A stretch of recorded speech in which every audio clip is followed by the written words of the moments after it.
বিসমিল্লাহির রহমানির রহিম। সম্মানিত সুধী, আসসালামু আলাইকুম। এই যে দেখেন আমার আধুনিক কৃষি, স্মার্ট কৃষি।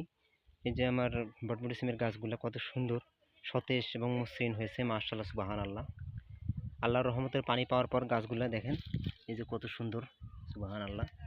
এই দেখেন কত বড় একটা প্রজেক্ট, সিমের প্রজেক্ট। এবং এই একটা প্রজেক্টের মধ্যে দুইটা ফসল বর্তমান আছে। এই সিমের সাথে আমি দিয়েছি এই যে পেঁপের গাছ। এই যে পেঁপের গাছগুলো দেখেন, এই যে দেখেন মাশাআল্লাহ, এই যে পেঁপের গাছগুলা। তো আসলে স্মার্টলি যদি কৃষিকাজ করা যায়, নিজের মেধা শক্তি, নিজের শিক্ষাগত যোগ্যতা যদি কৃষি ডিপার্টমেন্টে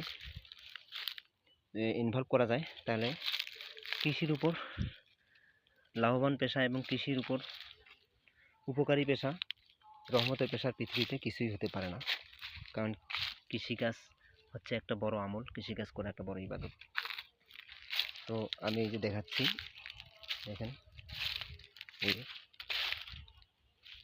সম্মানিত সুধী, আমি নিজেও অবাক হয়ে যাচ্ছি। এই দেখেন আমার প্রজেক্টে কিভাবে একটা সাপ ঢুকছে। এই যে দেখেন, এই যে দেখেন সাপ, এই দেখেন কত বড় একটা সাপ।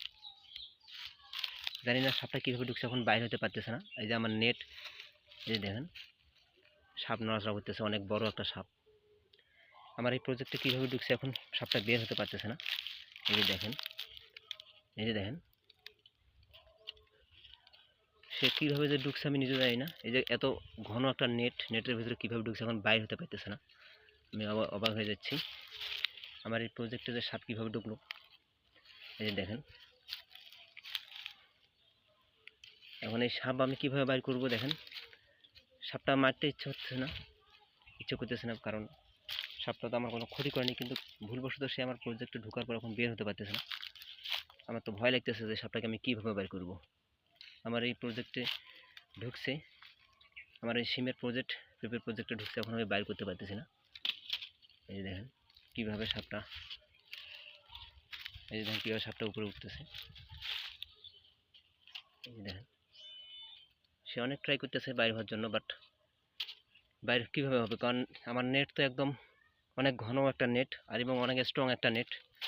এই নেট দিয়ে বাইর হতে পারবে না, কিন্তু ঢুকছে কীভাবে সেটা আমি বলতে পারতেছি না। তো আমিও অবাক হয়ে যাচ্ছি সে কীভাবে আমার প্রজেক্টে ঢুকলো।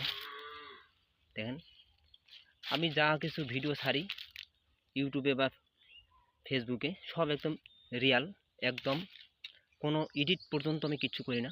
যা সাধারণভাবে মোবাইলের ক্যামেরায় ভিডিও ধারণ করে আমি ছাড়ি।